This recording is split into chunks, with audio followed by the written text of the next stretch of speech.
তোমরা গরিব কিন্তু অনেক ভালো, সহজ সরল, তাই আমি তোমাদের সাহায্য করতে এসেছি। তুমি অনেক ভালো গাছ। এই যে বুড়ি, তুমি এদের অনেক চালিয়েছ। এরা তো গরিব মানুষ, সবজি বিক্রি করে কটা কাঠ বিক্রি করে এরা একবেলা খেয়ে না খেয়ে বাঁচে, আর তুমি কি না এদের সবজি চুরি করছো?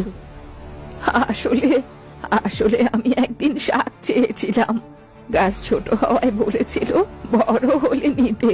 সেদিন আমার খুব মন খারাপ হয়েছিল, আর তাই জন্যই আমি এমন করি। সে তো বলেছিল বড় হলে তোমায় শাক দেবে। তুমি অন্যায় করেছো, এর শাস্তি তুমি ঠিকই পাবে। না না, উনাকে ছেড়ে দাও আজ্ঞাজ, উনাকে আর মেরো না, বেচারা মরে যাবে। রমেশের কথা শুনে আজ্ঞাজ বৃদ্ধ মহিলাকে ছেড়ে দিল আর বলল, তোমাদের কথা শুনে ওকে আমি ছেড়ে দিলাম, তবে এই কথা যদি তুই কাউকে বলেছিস তাহলে তুই আর বাঁচবি না। আমি কাউকে কিছু বলবো না, নিজের প্রাণ বাঁচানো ফরজ।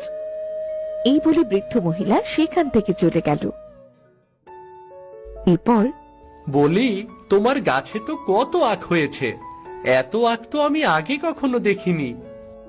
আমি দেখিনি আর তুই দেখবি কেমন করে? সাধারণ আখ গাছ এত বড় হয় না, আমি তোমাদের সাহায্য করতে এসেছি, তাই তো বড় বড় আখ দিচ্ছি। শোনো রমেশ, হ্যাঁ বলো আজ্ঞাজ, বলো। তুমি ওই আখগুলো বাজারে বিক্রি করবে আর গরিবদের সাহায্য করবে, কখনো গরিবদের অবহেলা করবে না, বুঝেছো? তুমি যতদিন সত্যের পথে থাকবে ঠিক ততদিন এই গাছেরও ফলন থাকবে। হ্যাঁ, আমি বুঝতে পেরেছি। আমার সব পরিশ্রম ও ধৈর্যের পুরস্কার হিসেবে ওপরালা এই আখ গাছগুলো দিয়েছেন। আমি এখন থেকে গরিবদের সাহায্য করব। এরপর থেকে রমেশ সপ্তাহে 2 দিন আখ নিয়ে বাজারে বিক্রি করে। এইভাবে রমেশের সংসারের অভাব অনটন দূর হয়ে যায়, আর ওই জাদুর আখ গাছও খুব ভালো আখ দেয়।